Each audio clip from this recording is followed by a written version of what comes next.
Après avoir vu donc le règlement de dette dans une vidéo qui concernait donc l'algèbre financière, ici je vais faire une vidéo qui va concerner tout simplement la capitalisation.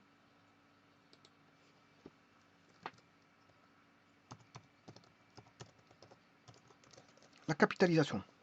Alors bien sûr, dans le mot capitalisation, vous sous-entendez capital. Alors ne pas confondre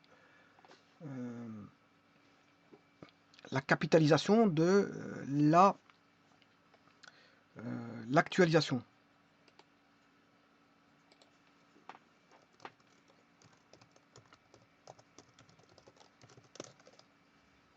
Donc ici, je vais voir la capitalisation et je vais même voir la capitalisation à intérêt simple.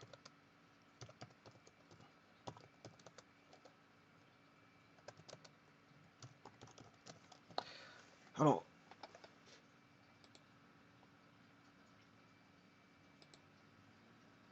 comment se passe? Il faut d'abord avoir un schéma. Généralement, quand vous faites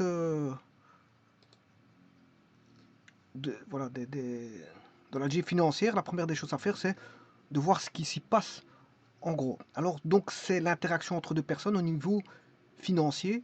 Donc, on a généralement un client. Bon, si vous avez vous pouvez avoir une banque ou une autre personne. Hein. Bon, ici, j'ai pris un organisme bancaire, un organisme financier.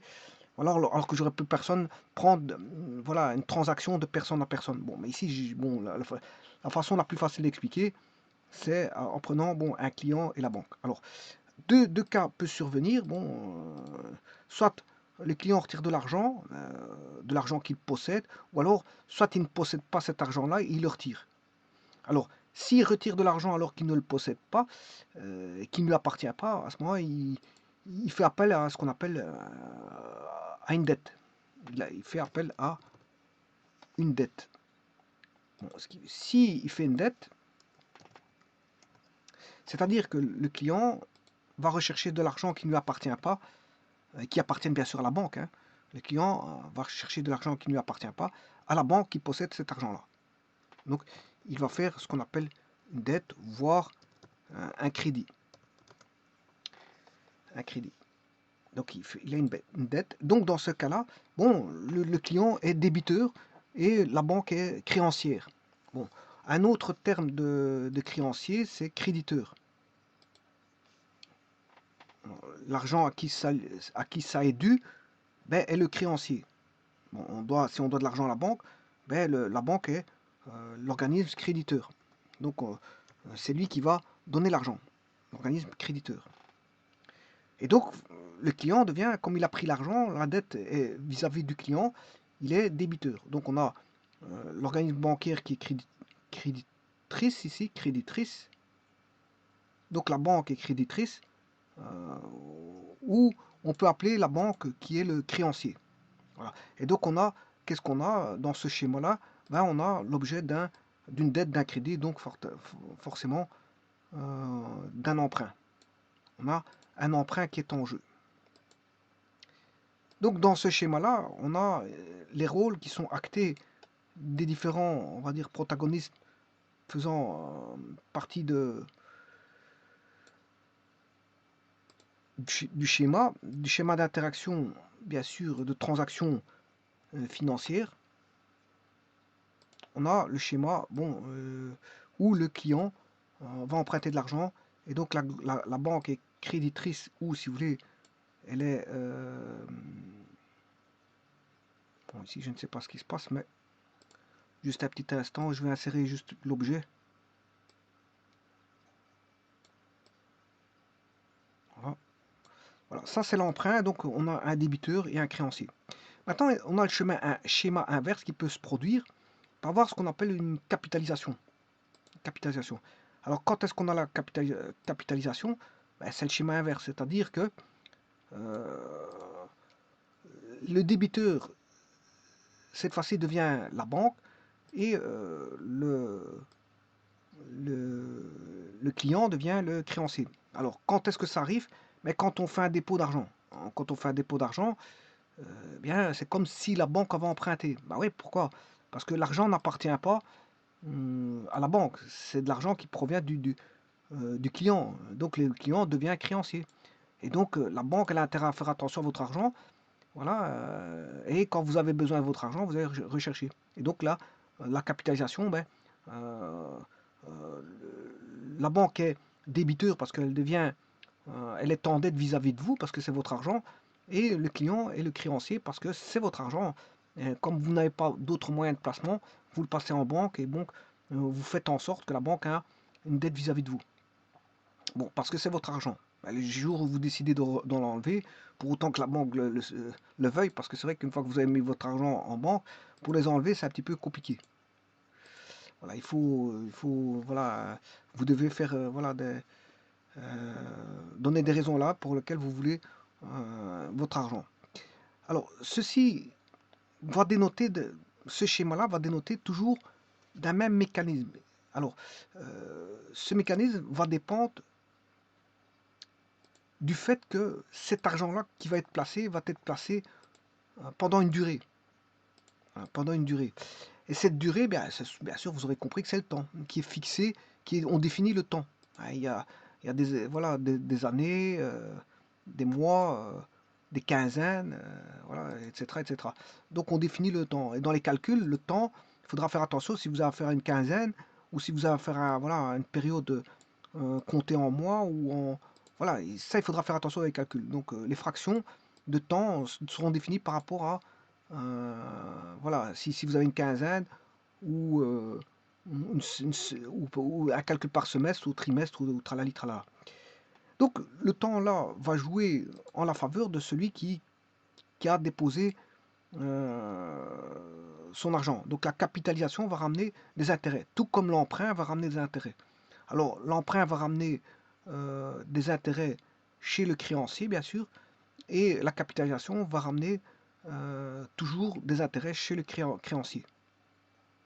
Elle va ramener des intérêts chez le créancier. Donc, que ce soit un emprunt ou une capitalisation, le fait de déposer de l'argent pendant un certain temps fait que on a l'argent qui travaille. L'argent qui travaille par l'entremise d'intérêts. Alors, les intérêts, bien sûr, euh, font référence à un taux d'intérêt. Un taux d'intérêt. Il faut un taux d'intérêt, le taux d'intérêt donné en pourcents. Donc, pas tout confondre, pas confondre intérêt et taux d'intérêt. Voilà,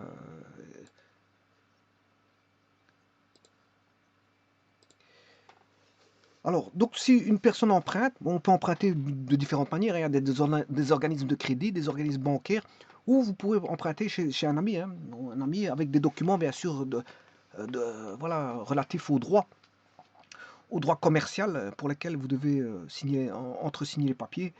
Et bien sûr, il existe tous des documents, voilà, des documents qui peuvent passer par l'intermédiaire d'une banque, avec l'aval d'une banque, ou ben, vous pouvez toujours emprunter chez un ami pour faire des transactions commerciales, pour autant que tout se passe bien entre vous et votre ami, qui ait une confiance, et que s'il n'y a pas de confiance, parce que il y a des organismes financiers qui peuvent peut-être jouer l'intermédiaire et qui attaqueront directement, qui vous paieront via des traites, hein, elles vous paieront, mais attaqueront la personne voilà, et qui n'a pas payé. Ouais, qui n'a pas payé. Voilà. Donc il existe toutes sortes de mécanismes, voilà, aussi bien bancaires que de crédit, que d'amitié ou familial, pour autant que vous prenez les dispositions au niveau des documents spécifiques.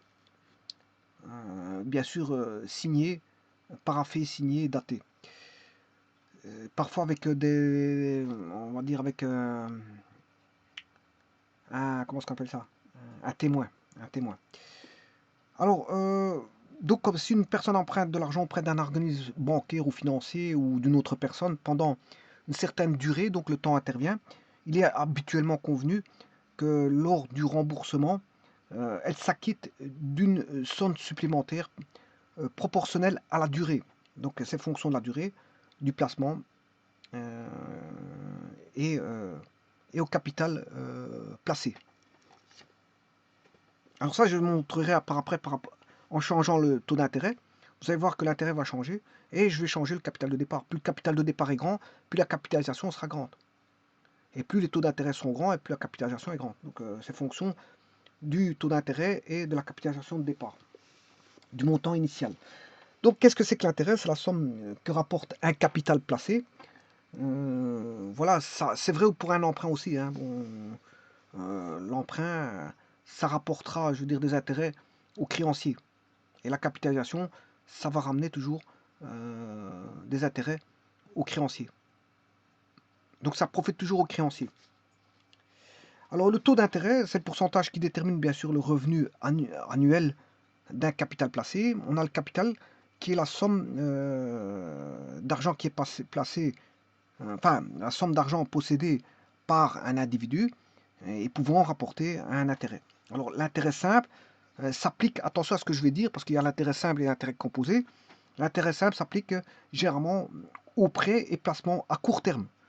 C'est-à-dire, quand je dis court terme, c'est d'une durée inférieure ou égale à l'année, c'est-à-dire en dé en l'année. Bon. Donc ici, c'est ce que je vais voir. Je vais voir les intérêts simples, c'est-à-dire les intérêts court terme. Alors je vais faire une capitalisation avec un taux d'intérêt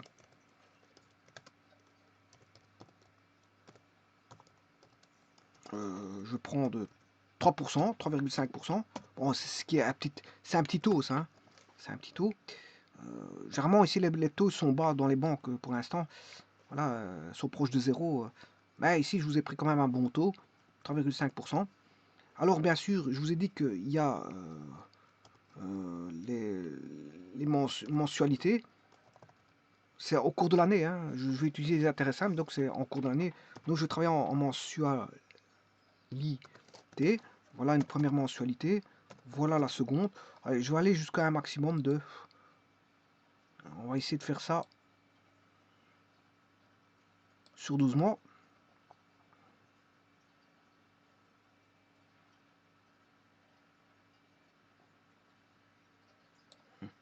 Alors, supposons qu'il dépose, voilà,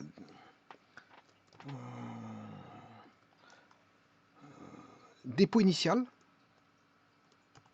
Il ne change pas ici, puisque c'est un intérêt simple. Supposons que je mette 3500 euros.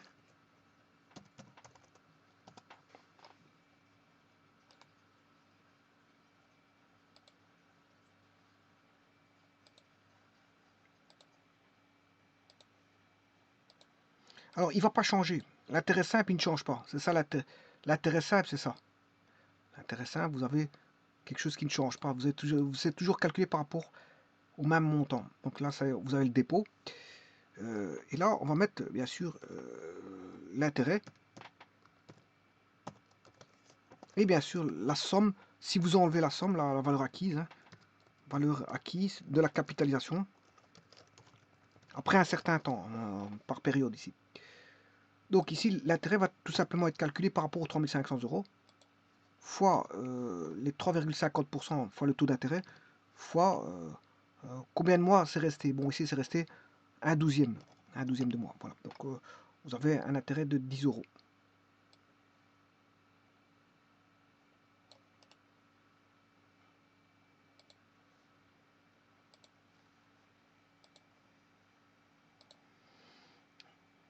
Alors pour ça, bien sûr, qu'est-ce qui ne va pas changer? C'est le taux d'intérêt. Donc je vais bloquer le taux d'intérêt qui est 3,5% en faisant F4.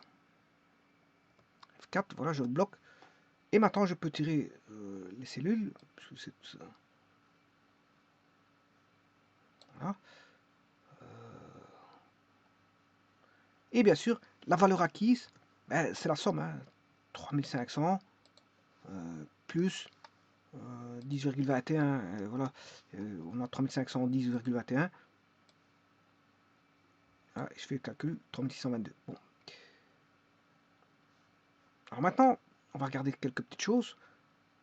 Tout d'abord, si je retire au quatrième mois, ben, vous allez avoir 40,83 € d'intérêt. Donc sur les 3500 placés, vous allez en recevoir 3540. Si vous enlevez, bien sûr, le montant au bout de la quatrième mois. Maintenant, si vous désirez enlever le montant le 9e mois, ben, vous aurez 91 € à la place des 40,83. Si vous désirez l'enlever le 11e mois, ben, vous aurez 112 €. Donc vous voyez que l'intérêt est fonction du l'intérêt est fonction du de la est fonction du temps.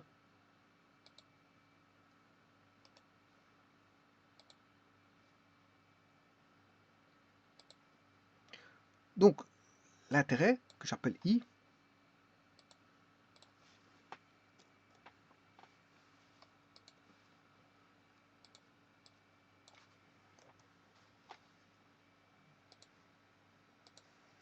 l'intérêt, il est fonction du temps. Donc, il dépend du temps. Plus vous gardez un temps très important, et plus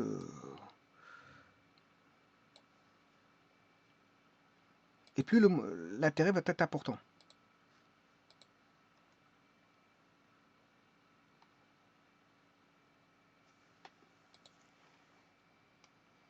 Maintenant, si je mets un taux plus élevé, je vais mettre 8%, regardez bien ce qui va se passer.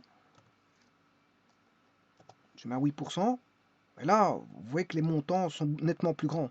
On arrive à 280 au bout de 12 mois. Si j'enlève le montant au bout de 12 mois, on a 280. Alors que si je mets 3,5%, ben, on n'a plus que 122,50. Donc, ce qui veut dire que ici, l'intérêt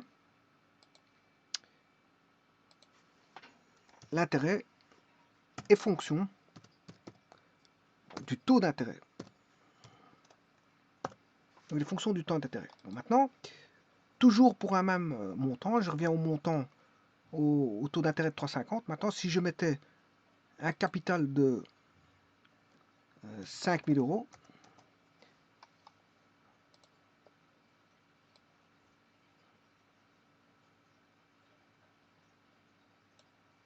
eh bien, vous voyez que vous avez l'intérêt augmente en fonction du capital. En fonction du capital de départ. Donc, l'intérêt est fonction du capital. Bon, le capital est toujours le même. Pourquoi? Parce que ici, c'est un intérêt simple. On calcule un intérêt simple. Bon, maintenant, je vais mettre la formule. Bien, vous savez très bien que le montant enlevé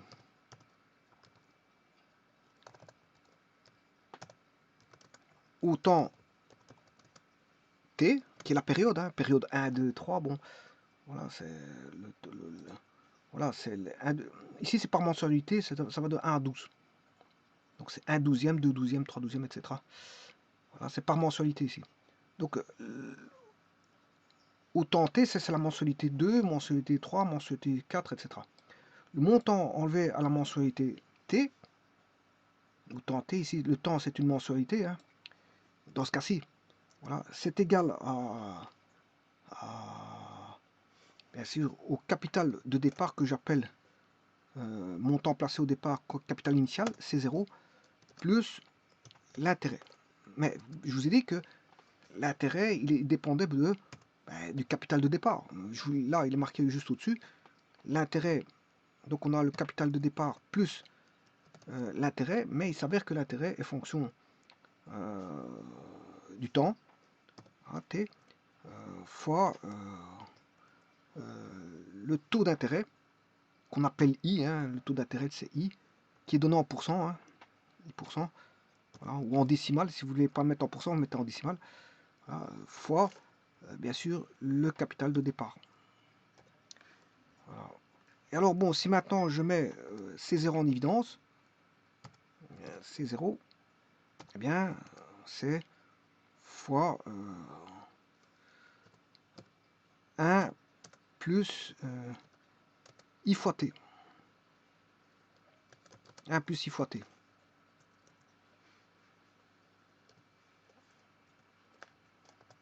1 plus I fois T. Alors, c'est la différence.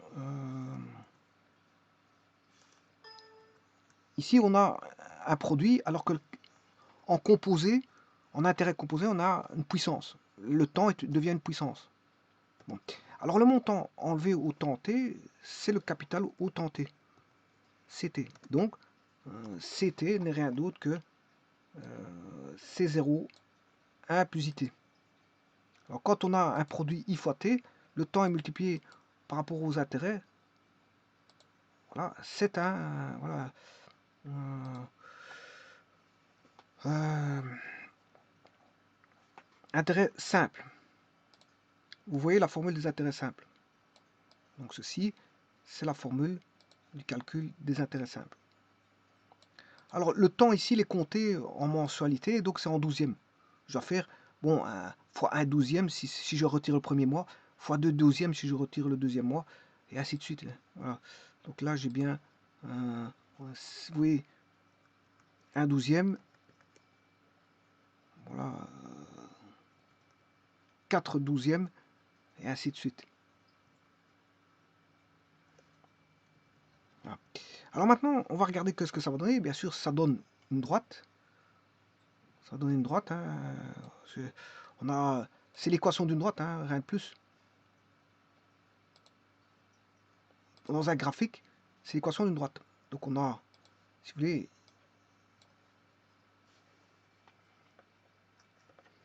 on a y. Y égale, C0 est une constante. Hein, voilà.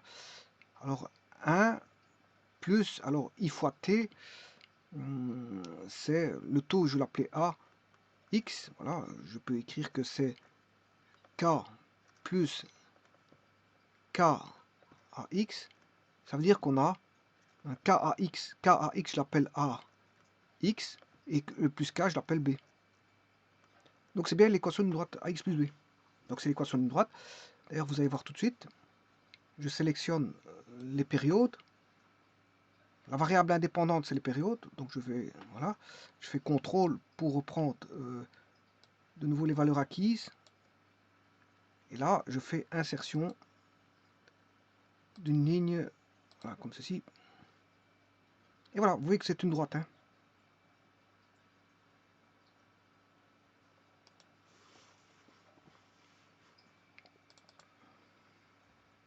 C'est une droite croissante.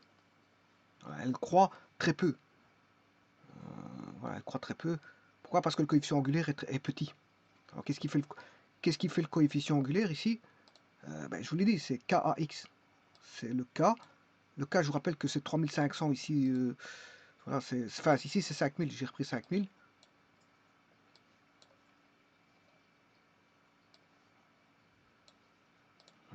C'est le K est petit, 5000. Et en plus de ça, l'ordonnée à l'origine, c'est 5000. L'ordonnée à l'origine, c'est 5000. Vous voyez que c'est le B, il vaut K. Or, K, c'est 5000 ici.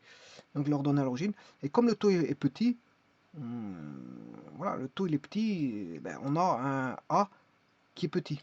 Alors, si je veux en grandeur le A, pour avoir une croissance linéaire plus importante, je vais augmenter, voilà, je vais mettre 20%. Vous voyez que la pente est déjà plus grande.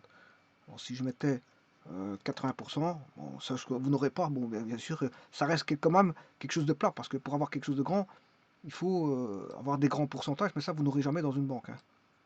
Il ne faut pas espérer avoir des grands pourcentages. Bon, voilà, donc vous voyez qu'ici, maintenant, mettons 140%, vous voyez que la droite, elle démarre toujours en 5000, hein, parce que l'ordonnée à l'origine, voilà, je vais mettre 250%, et là, on voit bien comment ça croît linéairement. Mais vous n'aurez jamais ça. Voilà. Déjà, on est proche de zéro. Voilà, les taux sont proches de zéro. Et c'est presque ça. Vous ne rapportez rien, même si c'est voilà, à capitalisation intéressante. Mais généralement, dans les banques, c'est pas intéressant. Hein. Bon, voilà. Voilà. Si c'était intéressant, bon, vous auriez une droite qui serait proche de zéro avec 0,20%. Oui. Donc, même avec 8,20, on ne sent pas la différence. On ne sent pas la différence. Par contre, maintenant, si je devais mettre un plus grand capital de départ, je vais mettre 100. On va mettre ceci.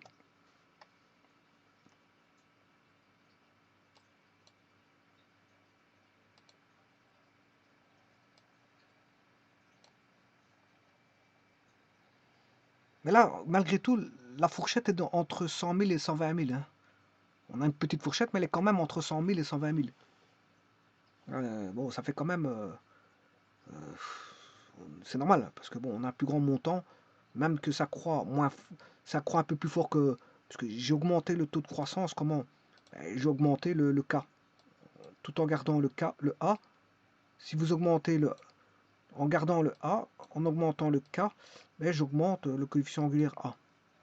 Voilà.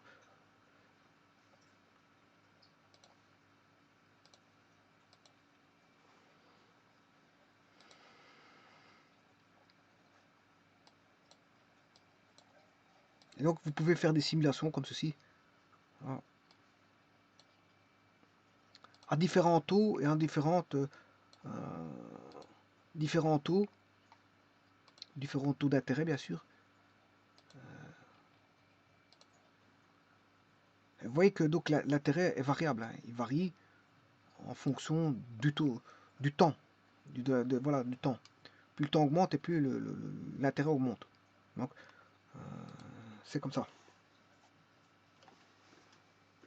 Donc l'intérêt simple s'applique généralement aux prêts et placements à court terme, c'est-à-dire en déant l'année, une durée inférieure ou égale à l'année.